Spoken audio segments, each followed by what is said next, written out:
tu estudio es la más grande dicha. Te leo y descubro las buenas noticias y pensar que en el mundo no hay mayor alegría que buscar lo profundo de tu gran sabiduría y pensar que tus páginas iluminan la vida. El pobre enriquece y el triste se anima y pensar que tu texto y tu sana doctrina nos elevan al cielo y la esperanza en ti se aviva. Ahora me gozo en lo que padezco por vosotros. Hola, seguidor de Cristo. Vamos a seguir con nuestro estudio de Colosenses. Hoy vamos a tratar de terminar el capítulo 1. Vamos a hacerlo en dos partes para que no sea tan largo. Versículos 24 al 29. Ahora me gozo en lo que padezco por vosotros. Empieza diciendo el versículo 24. Y vamos a ver por qué Pablo padece y por qué un cristiano tiene que sufrir y padecer.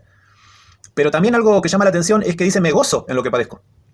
Y también por qué ese sufrimiento está relacionado con los colosenses. Entonces voy a tratar de darte una hipótesis, una explicación. Y fíjate, vos opiná acá en los comentarios si estás de acuerdo o no. Pero he estado pensando por qué Pablo padece, por qué sufre. Y vamos ahora a la explicación. Nuestro Dios Trino, Padre, Hijo y Espíritu Santo, nuestro querido y amado Dios, a quien amamos con todo nuestro corazón, es eterno, inmutable, infinito, y Él tiene un plan. Dios tiene un plan. Desde la eternidad pasada, desde antes que fuese el universo, el tiempo, en el seno de la Trinidad se hizo un pacto eterno, dice el libro de Hebreos. Se hizo un designio. Y es su voluntad, su designio, el propósito eterno que hizo en Cristo Jesús. Hay un plan, ¿sí? Ese es el primer punto. Nuestro Dios tiene un plan, desde la eternidad. El centro de este plan es Cristo y su anuncio. Cristo y su anuncio. Cristo tiene un anuncio, pero el anuncio es de Cristo, ¿sí? El fundamento, el centro, la base del plan es Cristo y su mensaje. Y el objetivo es formar un pueblo, una familia, un pueblo, uno solo. El pueblo de Dios. Desde Abel, Enoc, Noé, todo lo que dice Hebreos capítulo 11, hasta el último creyente convertido antes que él vuelva. Todos esos conforman el único pueblo de Dios, ¿sí? El Israel de Dios, la iglesia. ¿Está? Ese es el objetivo del plan eterno de Dios. Y Cristo y su anuncio y todos los que van formando parte de este pueblo tienen el rol, la misión de dar ese anuncio al mundo, ¿sí? De este planeta, de nuestro planeta, mundo, donde el ser humano fue colocado, de ahí es donde van a provenir los integrantes de este pueblo. Y Cristo por eso vino a este mundo. Obviamente hay un problema, acá este emoji con el signo por abajo, es que las personas que estamos en esta esfera, en este planeta, estamos en pecado, estamos en rebeldía, y eso es totalmente incompatible con Dios, porque Dios es santo, es puro, moralmente infinito. Entonces, la invitación del anuncio de Cristo es cómo Dios, digamos, parte de ese anuncio es cómo Dios soluciona esta cuestión del pecado. Sabemos que es a través de la muerte de Cristo en la cruz. Entonces, Cristo, cuando comienza su ministerio, empieza con su anuncio, arrepentidos porque el reino de los cielos se ha acercado. Después que lleva a cabo la obra de la redención, muere por nosotros y resucita el tercer día y le encarga a los discípulos, a sus apóstoles, que sigan dando el anuncio, hasta lo último de la tierra. Y el anuncio es Cristo, ¿sí? El anuncio es la persona y la obra de Cristo, es el fundamento, el centro, ¿está? A esta invitación hay dos respuestas posibles. Aceptación, como dice el Evangelio de Juan capítulo 1, a todos los que le recibieron, a los que creen en su nombre, les dio potestad de ser llamados hijos de Dios. O sea, aceptan y Dios los incorpora a su familia, los llama sus hijos, ¿sí? Pero también dice ahí Juan capítulo 1, a lo suyo vino, porque esta esfera es suya, este mundo y el universo es suyo, como vimos en el episodio anterior, acá te lo dejo. Todo fue creado por él y para él y por medio de él. A lo suyo vino y los suyos no le recibieron. La segunda respuesta posible a esta invitación de Cristo es el rechazo, ¿está? Entonces acá vamos viendo, o sea, acuérdense que lo que queremos explicar es por qué Pablo padece. Ahora me gozo en lo que padezco por vosotros. ¿Por qué padece? ¿Sí? Dios tiene un plan, un fundamento, un objetivo, formar un pueblo, hace su invitación al mundo, una respuesta es aceptación, a lo suyo vino, los suyos no le recibieron, ¿sí? El rechazo viene dado en dos formas, ¿sí? Incredulidad, indiferencia. Bueno, está bien, no, la verdad que no creo en eso, no me importa y me es indiferente. Creo que esta es la respuesta mayoritaria en la actualidad, ¿sí? Por lo menos en muchas zonas del mundo. En otras zonas del mundo y en aquella época estaba esta respuesta. Oposición, hostilidad y persecución. Hoy en la actualidad en el mundo existe esta realidad de oposición, persecución y muchos cristianos lo están sufriendo. Y en aquella época el mismo Jesús, ¿sí? Dando su anuncio, eso fue lo que provocó oposición, hostilidad, persecución, y es lo que lo llevó a la muerte de cruz, pero Dios en su providencia y en su plan, porque eso, la muerte de Cristo en la cruz estaba acá, estaba en el plan. ¿Sí? Dice el Cordero inmolado desde antes de los tiempos de los siglos, desde la eternidad. Ya estaba planificado. Si Dios en su soberanía infinita llevó a cabo ese sacrificio para poder solucionar esto, para que esta aceptación pueda darse. Porque este puente, esto es gracias a la muerte de Cristo en la cruz, donde Él llevó el pecado de la humanidad. Y todos los que aceptan la invitación vienen a formar, en base a esa muerte en la cruz expiatoria, sustitutiva, de redención, de salvación, vienen a formar parte de la familia de Dios. Y los que rechazan, bueno, una parte en incredulidad e indiferencia y otro en oposición, hostilidad y persecución. ¿Cómo se da este grupo acá? Este grupito que están acá, vamos a llamarlo los rechazadores. Los rechazadores. Tendríamos que haberlo puesto acá en la... Estos son los que rechazan, ¿sí? Estos son todos los que rechazan, ¿sí? Una parte de esos rechazadores son neutros, digamos, ¿no? Le da lo mismo. Otra parte es militante, intensa, ¿sí? Y persiguen y generan aflicciones. Después vamos a ver acá las aflicciones de Cristo por su cuerpo que es la iglesia. Esta oposición y esta hostilidad se traduce en persecución. Lo que el apóstol Pablo era, ¿sí? Un perseguidor, decía, un perseguidor. Entonces, fíjense que acá dice anuncio verdadero. La persecución se da cuando uno asume el anuncio verdadero, porque ya vamos a ver que hay otro anuncio, ¿sí? Este que está acá, el anuncio falso, ¿sí? Este anuncio falso, acá los rechazadores, acá hay un corazoncito, no le tienen hostilidad, ni persecución, ni nada. Porque es el anuncio falso, ¿sí? Obviamente, el adversario de Dios, Satanás, es el que opera en los hijos de desobediencia, dice Efesios capítulo 2. Y obviamente, parte de esta, o gran parte de esta movida opositora, hostil, de persecución, es iniciada, instigada por el príncipe de este siglo, por el príncipe de las tinieblas. Y entonces... a través de él se dan estas aflicciones y esta persecución a la obra de Dios, a la obra de Cristo, pero al anuncio falso, obviamente, lo aplaude, le dice bienvenido sea. Entonces, bueno, por esta causa es el padecimiento. El padecimiento se da en distintas líneas, digamos. Una es la persecución explícita, la hostilidad, la oposición, la persecución, el rechazo diametral, abierto, ¿sí? Y otra forma de oposición es a través de la falsa doctrina. Acá no vamos a ver todas, pero vamos a ponerlo, se da acá en los capítulos de Colosenses, el judaísmo, paganismo, ascetismo, gnosticismo, sincretismo, misticismo y angeliología, podríamos poner mucho más. Esto es lo que se induce, que eran las, digamos, lo que adulteraba el verdadero evangelio, el verdadero anuncio. Acá está el anuncio verdadero, que es Cristo, pero el anuncio falso dice es Cristo, pero bueno, la circuncisión también, las cosas del judaísmo todavía continúan, siguen. O el paganismo, todas las inmundicias que se hacían, idolátricas, sexuales, de perversión, adulterio, fornicación, inmundicia, lascivia, dice Gálatas capítulo 5. Entonces, estas eran y son las dos formas de persecución, de hacer padecer el que vive la buena noticia, el anuncio de Cristo, el que lo vive y el que lo predica, ¿sí? Mayormente va a recibir esta respuesta: aflicciones, segregación, odio, persecución abierta o indiferencia. Y si uno está con el anuncio falso, sí, Cristo, yo soy de Cristo, pero en mi vida hay pecado y hago lo mismo que hace el mundo nos va a querer. Los va a querer, vamos a decir así, los va a querer.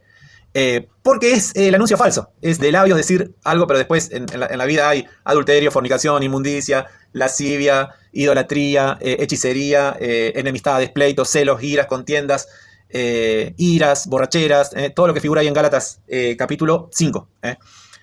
Los que hacen eso, por más que digan que son de Cristo, son del anuncio falso. El anuncio falso, el mundo los va a querer, el corazoncito los va a querer. Pero Cristo, Pablo, los apóstoles y los cristianos de toda la historia, los cristianos de hoy, cuando nos abrazamos al anuncio verdadero, nos abrazamos a Cristo y lo seguimos con todo el corazón y lo vivimos en nuestra vida y lo predicamos, ahí vamos a tener el padecimiento que dice Pablo acá. Y vamos a seguir, no lo vamos a hacer en dos partes, porque me salió rápido. Lo intenté varias veces y se me iba muy largo. Pero ahora vamos a continuar, no lo vamos a hacer en dos partes. Entonces, este corchete que está acá es la explicación de por qué Pablo padece. Ahora me gozo en lo que padezco por vosotros. A ver, vamos a decir una cosita más acá. Pablo estaba preso por mantenerse firme en el anuncio verdadero, en el evangelio verdadero, puro, ¿sí? Si él hubiera cedido un poco al judaísmo o al paganismo o a cualquier ismo de acá, ¿sí? se hubiera librado de la cárcel, ¿sí? Si él hubiera dicho, bueno, sí, Cristo, pero bueno, más la circuncisión, la comida, la bebida, los días de fiesta, luna nueva, día de reposo, como dice más adelante en el capítulo 2, está bien, todo hay que cumplirlo, la ley de Moisés, ahí no lo hubieran perseguido, pero no hubiera estado dando y anunciando, como dice, cumplidamente la palabra de Dios. Cumplidamente la palabra de Dios. Entonces, al decir cumplidamente la palabra de Dios, viene el rechazo. Y entonces por eso dice, ahora me gozo en lo que padezco por vosotros. Porque padezco, porque estoy manteniéndome firme en el mensaje que a ustedes le da vida y esperanza. Entonces los colosenses decían, lo que Pablo nos enseñó, él está dando su vida y enfrentando el sufrimiento por mantenerse firme en el mensaje que nos enseñó a nosotros. Y ese mensaje nosotros lo creemos. Imagínense los colosenses, si Pablo hubiera claudicado o hubiera cedido al anuncio falso, los colosenses hubieran dicho al final lo que nos dijo es mentira. Y hubiera deshonrado Pablo el mensaje de Cristo. Pero no, Pablo dice, yo tengo que anunciar, se me dio la administración para con vosotros. Dios me dio una administración para con vosotros, para anunciar cumplidamente la palabra de Dios. Creo que lo vamos a ver ahora. Entonces, por eso Pablo dice, ahora me gozo en lo que padezco por vosotros. ¿Y por qué se goza? Y porque él dice, bueno, me toca estar preso, me toca ser perseguido. Yo fui perseguidor también. Y como vimos en algún video que te lo dejo acá, Pablo también fue perseguidor y Jesús le dijo a través de Ananías, Pablo, te voy a mostrar lo que vas a tener que padecer por causa de mi nombre. Y bueno, Pablo se da cuenta y dice, bueno, me gozo en lo que padezco. Si yo también hice padecer, ahora padezco yo. Pero padezco y me mantengo firme porque soy fiel al mensaje, ¿está? Así que por eso ahora me gozo en lo que padezco por vosotros. Espero que haya quedado claro. Entonces, dice, y cumplo en mi carne lo que falta de las aflicciones de Cristo por su cuerpo, que es la iglesia. Cumplo en mi cuerpo lo que falta de las aflicciones de Cristo por su cuerpo. Estas aflicciones de Cristo, como ya hemos dicho en otros videos, no son las aflicciones, los sufrimientos correspondientes a la redención, los sufrimientos de la cruz, ¿sí? Esos fueron los sufrimientos y los padecimientos de Cristo expiatorios, redentivos. Fueron los padecimientos ocasionados por nuestros pecados y por los pecados de todos los escogidos. Él los pagó en la cruz. Esos pecados fueron los que produjeron el dolor y el sufrimiento en Cristo. Esos son los padecimientos redentivos, ¿está? Pero Cristo, antes de la cruz, también padeció. Sufrió calor, cansancio, estrés, que lo quisieron apedrear, lo quisieron despeñar, se ponían a discutir con él y le decían, no, que esto, que lo otro, a sus discípulos. Padeció. Y aún padeció como ser humano. Cada día tenía que levantarse, me imagino yo. Hoy nos toca Capernaum, bueno, vamos. Estoy un poco con un dolor de piernas o algo, pero bueno, vamos, tenemos que arrancar, tengo que ir, dice, pueblo por pueblo, a anunciar la noticia. Y eso comprende un sufrimiento, un sacrificio, ¿sí? Y por eso Pablo también dice, ahora me gozo en lo que padezco por vosotros. Y quiero decirte algo, Señor de Cristo. Servir a Cristo, servir a Dios, conlleva un sacrificio, conlleva un dolor, un trabajo. Nosotros también tenemos que trabajar y cumplir lo que falta de los sufrimientos de Cristo por su cuerpo, que es la iglesia. Ese es el ministerio cristiano, el servicio cristiano. Llevar la palabra de Dios, enseñar, ir al ministerio, buscar a las personas, seguirlas, discipularlas, enseñarlas, cuidarlas, aconsejarlas, consolarlas. Todo eso lleva un laburo, lleva un trabajo. Y ese es un trabajo sacrificial, es un trabajo de servicio a Cristo. Y esas aflicciones también Cristo las padeció, las sufrió. Y aún después, ahora en la actualidad, Cristo ya no sufre más, pero sí se identifica con su iglesia cuando está padeciendo. Se identifica con su iglesia cuando está padeciendo. Por eso le dice a Pablo, ¿por qué me persigues? Pablo estaba persiguiendo a la iglesia, pero Cristo lo tomó personal. Le dijo, no, me estás persiguiendo a mí. Entonces, hoy ya Cristo no sufre, pero sí se identifica con el dolor y el sufrimiento de su cuerpo, que es la iglesia. ¿Está? Entonces, a nosotros también como cristianos tenemos una cuota que cumplir y que cubrir de padecimiento, de sufrimiento, de sacrificio, ¿sí? Servir a Cristo conlleva un precio, una acción de trabajo sacrificial. Por eso el Señor dijo, el que quiera venir en pos de mí, niéguese a sí mismo, tome su cruz y sígame. Porque todo aquel que quiera salvar su vida, o sea, el que quiera vivir solo para sí y dice, yo no laburo, yo para lo único que hago es para lo que a mí me gusta, mi propio ego, el que quiera salvar su vida, la perderá. Pero el que pierda su vida por causa de mí, dijo el Señor, ese la hallará. Cuando nosotros trascendemos ese campo de fuerza de nuestro propio egoísmo y tratamos de pedirle a Dios que nos dé amor para poder servirle, para poder cumplir las aflicciones de Cristo por su cuerpo, que es la iglesia, y servirle, y dar, y ayudar, y ministrar. Cuando nosotros hacemos eso, estamos realmente encontrando el verdadero sentido de la vida, porque estamos siendo como Cristo. Cristo fue así, y Cristo fue a la cruz. Y entonces Él nos dejó ejemplo de servicio. Y el apóstol Pablo la estaba sufriendo bastante, estaba siendo preso, pero él después dice en Corintios todo lo que pasó, azotado, en cárcel, lo bajaron por una ventana con una soga, de todo pasó, y él dice, bueno, esas son las aflicciones por el cuerpo de Cristo, Cristo también las sufrió y yo también cumplo en mi carne. Dice ahí en mi carne, quizás él estaba mirando mientras escribía todas las cicatrices y las heridas de tantas apedreadas, azotadas, cosas que pasó, y en su propio cuerpo tenía las marcas de su propia carne, tenía las huellas, ¿sí?, de lo que había padecido por Cristo y por su iglesia.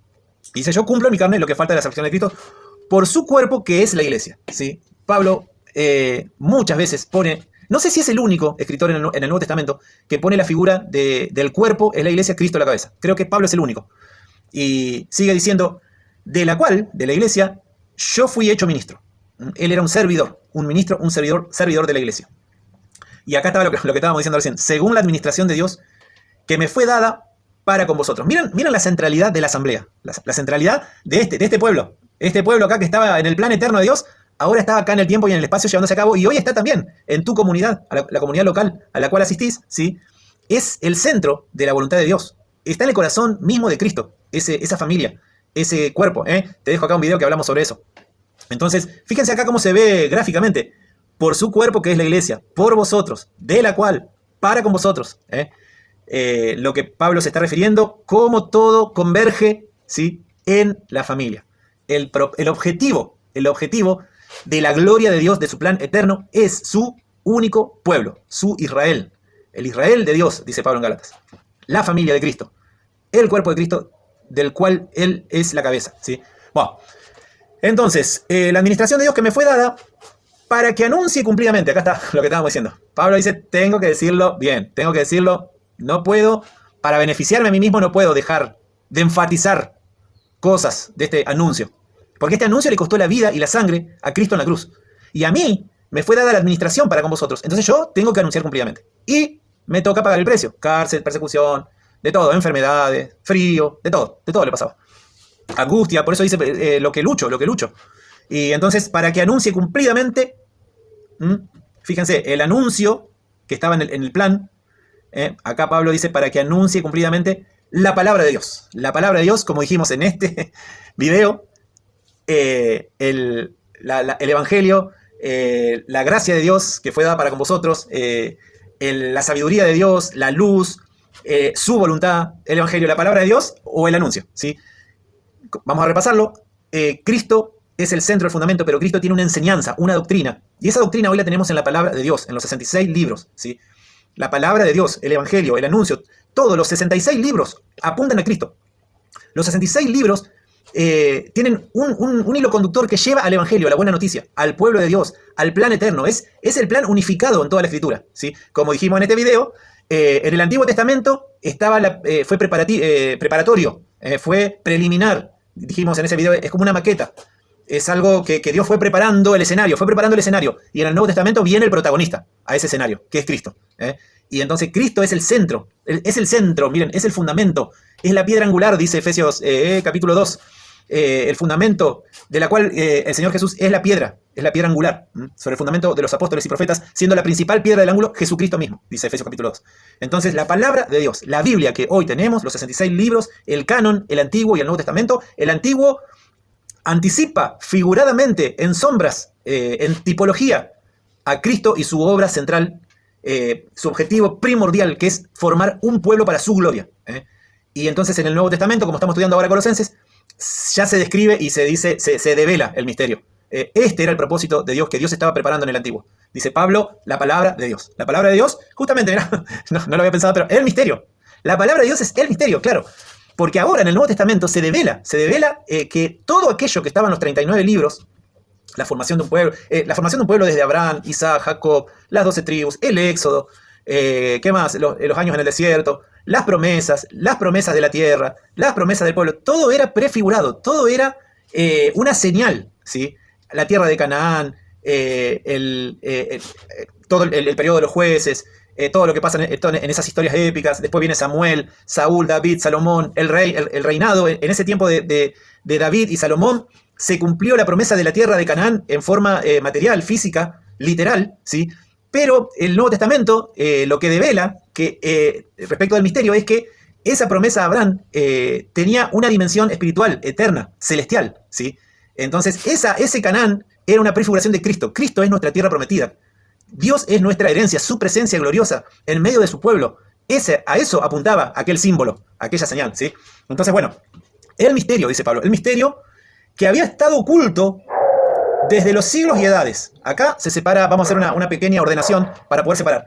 En los siglos y edades, antes de la venida de Cristo, el misterio estaba oculto. Si estaba oculto, ¿en qué? ¿Tras qué estaba oculto? Tras los símbolos, tras las prefiguraciones. En esa maqueta, como dijimos en ese video, ya no lo puedo señalar de vuelta, en ese video señalamos de que en parte el misterio es que Dios presenta la maqueta en el Antiguo Testamento, pero no dice que es una maqueta. Lo pone como preparatorio, como algo preliminar. Y el misterio se devela cuando en el Nuevo Testamento viene Cristo y dice: yo soy el edificio al cual esa maqueta apuntaba. Así que bueno, desde los siglos y edades había estado oculto, pero que ahora ha sido manifestado a sus santos. ¿Sí? El misterio estuvo oculto, pero ahora es dado a conocer a sus santos. ¿Sí? A sus santos, y acá le está escribiendo a gentiles, porque el pueblo de Dios, según Efesios capítulo 2 y capítulo 3, viene ahora como dice, pero ahora ha sido manifestado, ahora el pueblo de Dios viene a estar constituido por todos, por todo aquel que quiere, por todo aquel que viene a Dios.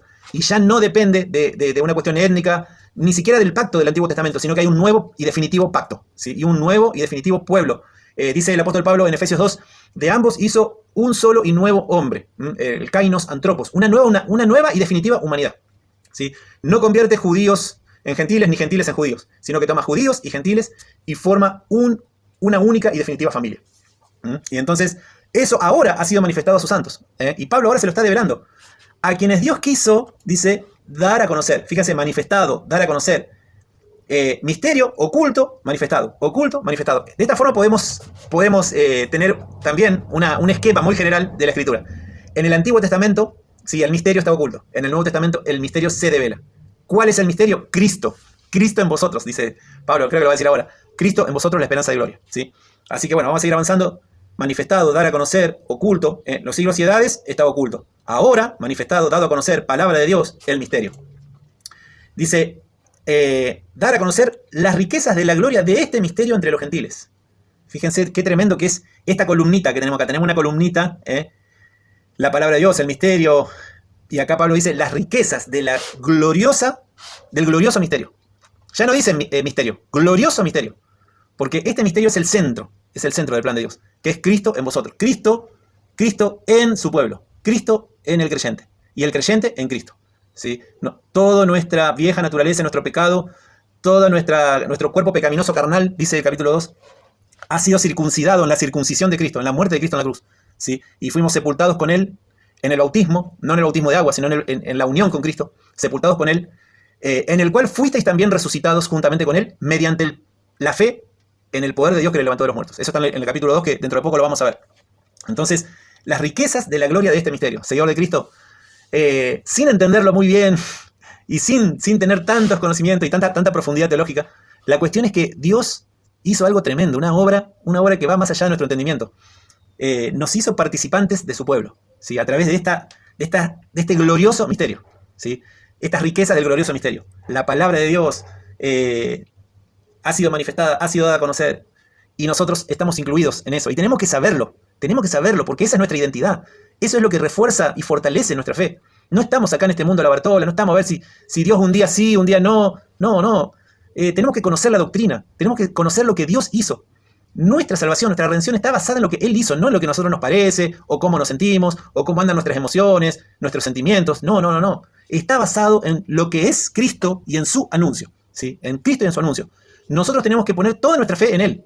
Nosotros tenemos que ponerlo en el centro de nuestro corazón y en nuestra máxima prioridad en nuestra vida, y confiar. Más adelante va a hablar del tema de la confianza, de la fe.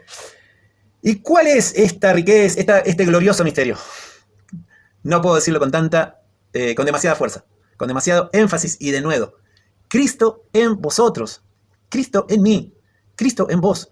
Estamos unidos a Dios, ¿sí? Si hemos venido humillados a la cruz del Calvario, a abrazarnos en arrepentimiento, en humildad, en confesión, en aceptación de la gracia de Dios, estamos unidos a Cristo, estamos unidos a Dios, estamos unidos para siempre jamás, estamos en su familia, somos de su asamblea, somos parte de su cuerpo, estamos unidos como el cuerpo está unido a la cabeza, estamos unidos a Cristo, como dijimos en este video que hablamos de la unidad, y esa es nuestra realidad, ¿sí? Y acá Pablo dice, todo el plan de Dios, todo esto se resume, Cristo en vosotros, ¿sí? El objetivo es que Cristo Y su anuncio está en los creyentes, en cada uno de los creyentes. Y los creyentes estamos unidos desde ahora y para toda la eternidad con el único Dios verdadero, ¿sí? Aquel que es la imagen del Dios invisible, como dijimos en el anterior video.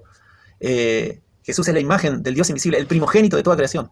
Él es la cabeza del cuerpo, que es la iglesia. Él que es el principio, el primogénito de entre los muertos, para que en todo tenga la preeminencia, ¿sí? Tremendo es el verdadero anuncio por el cual tenemos que dar la vida. Y si un ángel, dijo Pablo, viene y nos predica otro evangelio del que hemos oído, sea maldito, sea maldito. Estos falsos evangelios acá, estos falsos anuncios, fuera, rechazado. La palabra de Dios, este es el evangelio. Cristo murió por nosotros conforme a las Escrituras. Fue sepultado y resucitó al tercer día conforme a las Escrituras. Y lo hizo por nosotros. Y en esa obra está nuestra vida eterna. Y nuestro gozo presente, nuestra posición inmejorable en la actualidad delante de Dios. Y el secreto de la victoria de la vida cristiana. Porque no depende de nosotros. Depende de la obra y de los méritos de Cristo. Eso lo vamos a ver en el capítulo 2 cuando habla de la circuncisión. Así que bueno, Cristo en vosotros. Podríamos filosofar y meditar y decir tantas cosas, ¿sí? Podemos decir, pero las palabras nunca van a alcanzar a abarcar esta realidad. Porque estamos unidos a Dios, estamos unidos a Cristo, al Espíritu Santo. El Espíritu Santo mora en nosotros. El Espíritu Santo nos ilumina, aplica la salvación a nosotros. El Padre, el Hijo y el Espíritu Santo, operando, actuando, aplicando, haciendo posible que vengamos a ingresar a este pueblo privilegiado, a este linaje escogido, a esta nación santa, pueblo adquirido por Dios, para que anunciéis, ahí lo tenemos Pedro ayudándonos, para que anunciéis las virtudes de aquel que nos llamó de las tinieblas a su luz admirable. Así que bueno, así que Cristo en vosotros la esperanza de gloria. Cristo en vosotros la esperanza de gloria. Claro, Cristo está en nosotros. Ya está, la esperanza de gloria. La gloria, Él es la gloria de Dios, ¿sí? Porque acá decíamos que algunos dicen, no, pero el propósito de Dios no es un pueblo, sino que es su gloria. Sí, es cierto. El propósito doxológico, la gloria de Dios. Es cierto, pero la gloria de Dios es Cristo. La gloria de Dios se revela a través de Cristo. Vimos su gloria como la del unigénito Hijo del Padre, lleno de gracia y de verdad. Entonces la gloria de Dios es Cristo. El propósito del plan de Dios es Cristo. Pero Cristo está en su pueblo. Y nosotros, su pueblo, anunciamos las virtudes de Cristo y reflejamos su gloria. Los verdaderos cristianos tenemos que reflejar la gloria de Cristo. Por lo tanto, el objetivo sí es la gloria de Dios. Es la gloria de Dios en su pueblo, que en las abundantes riquezas de la gracia de Dios somos hoy para alabanza de su gloriosa gracia, con la cual nos hizo aceptos en el amado. Así que estamos de acuerdo, sí. El propósito es la gloria de Dios, es doxológico. Es la gloria de Dios en su pueblo. El objetivo de Dios es la formación, la constitución de su único y verdadero pueblo por toda la eternidad, ¿sí? Que es el pueblo de Dios. Somos el pueblo de Dios. Cantamos la canción. Y ese pueblo tenemos una esperanza de gloria. Tenemos una esperanza de gloria. Así que dice Pablo, a quien anunciamos, Cristo en vosotros, esperanza de gloria, a quien anunciamos, a ver, amonestando a todo hombre, ¿sí? Mientras bajamos de esa gloria de tener a Cristo y de ser felices porque lo tenemos a Él. Y no es por nada que tengamos en este mundo. Ni hay nada que podamos alcanzar para poder estar completos. Ya estamos completos. Estamos completos en Él, dice el capítulo 2. En Él habita corporalmente toda la plenitud de la deidad y nosotros estamos completos en Él. Así que ya estamos completos, pero tenemos una misión. Tenemos una misión en este mundo que es seguir anunciando. Tenemos que seguir anunciando. Pero esto no va a ser para siempre. Va a llegar un momento que se terminó el anuncio, ¿sí? Pero mientras tanto, nosotros... Cristo está con nosotros, nos dijo que nos va a acompañar y va a estar con nosotros todos los días hasta el fin del mundo. Y nuestra misión y nuestro propósito es anunciar, es seguir con su anuncio. Entonces anunciamos a Cristo y amonestamos a todo hombre. Y enseñando a todo hombre en toda sabiduría. Fíjense la importancia, seguidor de Cristo, que tenés la orden de Dios y cuál es el propósito de Dios, de que vos seas un conocedor de esa sabiduría para poder darla a conocer a todo hombre, a toda persona. Sí, ese es nuestro propósito, amonestar a todo hombre con el Evangelio y enseñando a todo hombre en toda sabiduría, aún a los creyentes. Los creyentes tenemos que explicarles la sabiduría para que su fe se fortalezca, para que crezcan, para que sean cristianos conocedores de Cristo, de sus propias bendiciones que tienen en Cristo. Amonestando a todo hombre y enseñando a todo hombre en toda sabiduría, a fin de presentar perfecto en Cristo a todo hombre. ¿Sí? Y dice acá el apóstol Pablo, para lo cual también trabajo, luchando, según la potencia de Él, la cual actúa poderosamente en mí. Así que bueno, con esto terminamos con el capítulo 1. Terminamos con el capítulo 1 y ya estoy preparando el capítulo 2. Lo vamos a ver en próximos episodios. Pero después, dentro de poco, vamos a hacer un repaso completo del capítulo entero con los vectores, con las flechitas. Vamos a ver, son cuatro pantallas y vamos a ver desde el versículo 1 hasta el 29. Así, una de las formas de memorizar es poder tener más o menos organizado visualmente cómo van cada uno de los versículos, y eso nos ayuda para poder tenerlo presente y para lo más importante, para poder entender cómo se relacionan, porque en ese entendimiento están las riquezas, ¿sí?, de la sabiduría, como dice acá, de la doctrina, de la palabra de Dios. Y ahí en cada versículo, en cada cosa están nuestras riquezas, lo que nos hace crecer en la fe, en el conocimiento y ser llenos, como hemos visto en este capítulo 1, llenos del conocimiento de su voluntad en toda sabiduría e inteligencia espiritual. Y una última cosa, dice Pablo, trabajo luchando. Eso es el próximo episodio. Trabajo luchando. Pero miren, voy a decir una última cosa acá. Trabajo luchando. Hay una parte que nos toca hacer a nosotros, seguidores de Cristo. Ahora que comienza el año, que muchas congregaciones arrancan con los ministerios, con los servicios. Y entonces acá hay un principio. Hay una parte que nosotros tenemos que hacer, ¿sí? Pero también dice, según la potencia de Él, la cual actúa poderosamente en mí. O sea que nosotros tenemos que trabajar, hacer nuestra parte, pero Cristo, soberana y providencialmente, también hace su parte, ¿sí? Y nada va a ocurrir sin el poder y sin la soberanía y sin la providencia de Dios. Entonces acá se puede dar dos asimetrías, o dos excesos se pueden dar acá. Trabajar para el Señor, todo con mi fuerza, trabajo luchando, yo hago, con mi fuerza, yo voy a poder. No según la potencia de Él.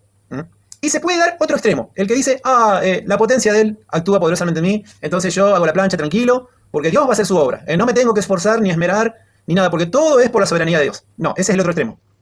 Hay que tener un equilibrio. Trabajo luchando, según la potencia de Él, ¿sí? Descansamos en su poder, es cierto, descansamos en su poder. Él es el que hace la obra, Él es el que convierte los corazones, nosotros no podemos hacerlo. Pero nosotros tenemos que trabajar y obedecer a Cristo, servir, mostrar el amor, hacer aquello que está a nuestro alcance, ¿sí? A nuestro alcance está ayudar, llevar comida al que tiene hambre, bebida al que tiene sed, visitar al que está enfermo, al que está en cárcel, como dice Mateo 25. ¿Cuándo, Señor? Y porque lo hiciste a uno de mis hermanos más pequeños, a mí lo hicisteis. Entonces, hay un trabajo. Por eso arrancan los ministerios, los servicios en adolescentes, jóvenes, adultos, hombres, mujeres, y los verdaderos seguidores de Cristo, por amor a Cristo, ayudan, sirven. Pero no hay que caer en ninguno de estos dos extremos. Todo lo hago con mi fuerza, todo yo, todo depende de mi inteligencia, de mi sagacidad y de mi capacidad. Solamente eso. No es cierto. Y el otro extremo, no hago nada, no me esfuerzo, no estudio la Biblia, no oro nada. Total, Dios va a hacer su obra. Dios va a hacer su obra. No. Tiene que haber un equilibrio. Está claro el punto. Trabajo luchando, según la potencia de Él, la cual actúa poderosamente en mí. Y el verdadero ministerio para este año 2026, el verdadero ministerio es estar cada día a los pies de Cristo y decirle, Señor, lo que me toque hacer en el día de hoy, lo que tengo que hacer en el día de hoy, lo quiero hacer impulsado por tu amor. No por mi propia fuerza, no para propia gloria, no para mí yo, no para mi ego, para tu gloria, para tu honra, en secreto, para que vuestro Padre que ve en lo secreto, Él los va a recompensar en público. En definitiva, tenemos que hacerlo de tal forma que no nos importe si nos ven o no nos ven. Tenemos que hacerlo por amor a Cristo. En una relación de amor y estando llenos del amor de Él, y enfocados en Él y no en nuestro propio yo, no en nuestro propio egoísmo. Tenemos que trascender esa barrera, no lo podemos hacer con nuestras fuerzas. Pero el amor de Cristo nos llena, nos constriñe, sabiendo esto, que uno murió por todos, y luego todos murieron. Y por todos murió para que los que viven ya no vivan para sí, sino para aquel que murió y resucitó por ellos. Así que si este año vas a servir a Cristo, tenés el deseo, tenés que buscar la presencia de Dios, el amor de Dios, y saber que lo que vas a hacer lo vas a hacer para Él, ¿sí? No esperando recompensa, ni acá, ni allá, ni a ningún lado. Lo hago para Él, por amor a Él, sirviendo a su cuerpo. Él es la cabeza, y yo sirvo, ayudo a su cuerpo, y sirvo por amor. Y dice, lo hace en secreto, Dios te va a recompensar en público. Bueno, así que aquí lo tenemos al capítulo 1 completo del apóstol Pablo. Ahora me gozo en lo que padezco. Y ojalá que en este año 26 nos gocemos en servir a Cristo. Ese servicio va a implicar un sacrificio, una renuncia a mi propia comodidad, a mi propio ego, y trascender eso y hacer algo por el otro, ¿sí? Hacer algo por el otro, para la gloria de Cristo. No va a ser para nuestra propia gloria, es para el otro. Y tenemos que buscar el amor de Dios para que ese milagro ocurra en nosotros, ¿sí? Y el Espíritu Santo está en nosotros. Y tenemos que crecer en el conocimiento de Cristo para que podamos servirle de todo corazón y como Él se merece. Gracias por escuchar y nos vemos en el próximo episodio. Y pensar que tu estudio es la más grande dicha. Te leo y descubro las buenas noticias. Y pensar que en el mundo no hay mayor alegría que buscar lo profundo de tu gran sabiduría. Y pensar que tus páginas iluminan la vida. El pobre enriquece y el triste